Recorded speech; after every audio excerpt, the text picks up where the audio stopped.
Протягом року триватиме марафон виставок, де художники з усіх куточків світу презентуватимуть свої акварельні картини. З них члени журі відбиратимуть найкращі роботи, які у листопаді будуть представлені на міжнародній виставці під назвою «Море акварелі».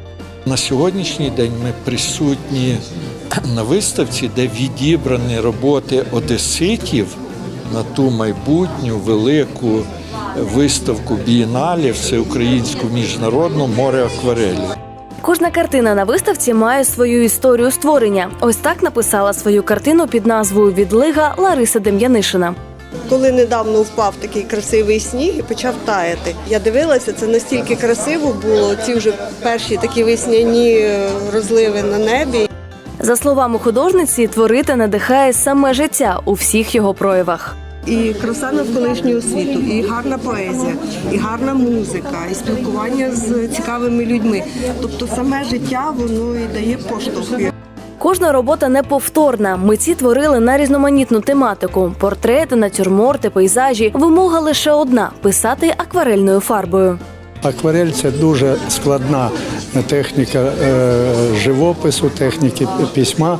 І для неї дуже це акварель, по-латинськи аква – вода, рель – краска, акварельна краска, водяна краска. Тут уже як положив мазок, ти його більше не ісправиш. Як масляних живопису можна ісправити цю, тому вона делікатна, ніжна, тендітна.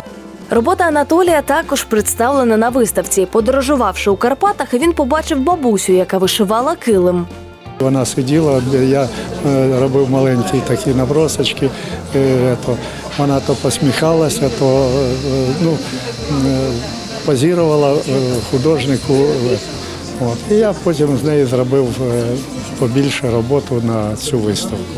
Проєкт відкрив нові імена молодих художників, чий творчий шлях лише почався. У нас настільки потужний молодий потенціал, який боявся щось показувати, не міг показати на якихось таких епічних, солідних виставках, де домінує олійний живопис, там скульптура.